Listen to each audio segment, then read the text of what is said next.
marami nga po tayong naobserbahan na you use the term inconsistencies, but I would like to be more direct. Kasinungalingan po talaga. At lantarang kasinungalingan naman po yung mga sinasabi nito. Hindi naman po bago sa kanila ang pagsisinungaling. Naobserbahan na po natin ito on the record and in public very many times. Sabi nga, dito sa kaso na ito, ang sinungaling ay asawa ng magnanakaw. Kaya ito po talaga yung nakikita natin. Isang very glaring na kasinungalingan ay yung kahapon po sa statement, sa sworn statement po nila, ay na 2 to 3% lang daw ang kinikita nila sa bawat kontrata. Kahit naman po hindi ka eksperto sa larangan ng construction o engineering, obvious naman po na kasinungalingan ito. Meron pa po, sabi po nila, when Senator Tulfo was questioning them, sabi niya po, minsan daw po, lugi pa daw siya. Ang bait naman po ng mga ito. Kung tumatanggap sila ng kontrata sa gobyerno, nagbibid sila para malugi. No sane business person would do that. Of course, I think everyone in this room would agree. Sinasabi nila 2 to 3% yung normal, 5% daw pag sinuwerte. Pag kinumpute po natin, alam ko medyo, Mr. Chair, with all due respect, if we just apply simple logic, it is already clear that they are lying.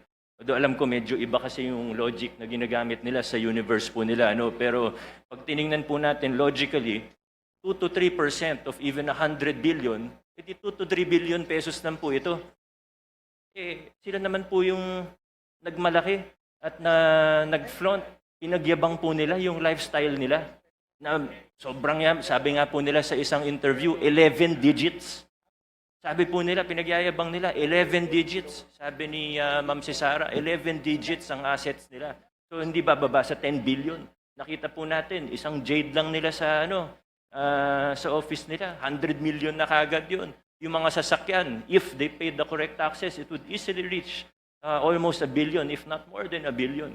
How will you afford that if you're only earning 2 to 3% profit? Sabi naman nila, wala silang private contracts. Ayaw na daw nila sa private kasi maliit ang kita. Nasa interview din po nila. So, buti na lang po ang isda ay nahuhuli sa sarili nilang bibig. Buti na lang po. Ganun po sila magsalita in public at nalalaman natin ang mga katotohanan. And I don't mean to overstep, Mr. Chair. Please stop me at any time.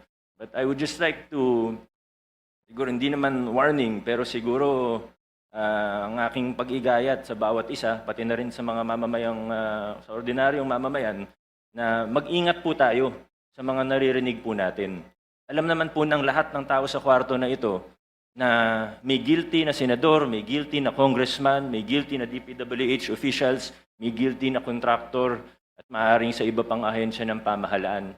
Pero sa puntong ito, nakikita po natin, hindi lang sila basta naglalaglagan, gusto nila magulo ang kwento. Gusto nila lituhin tayo. Gusto nila na hindi na natin malalaman kung ano totoo para eventually mawawala na lang na parang bula. Magkakalituhan na tayo, hindi na natin malalaman kung anong totoo sa hindi. Magbabanggit na lang ng kung ano, na wala naman silang pruweba o ebidensya. Sa mga pangalan na nabanggit niya po kahapon, naniniwala ako may iba doon, totoo. Pero hindi tayo they have to present evidence, of course. And I think we really have to be careful because in our experience with them, in my experience with them, Mr. Chair, these are people who are really capable of lying without batting an eyelash. So we have to be very careful in how we proceed. Thank you, Mr. Chair. Mr. Chair.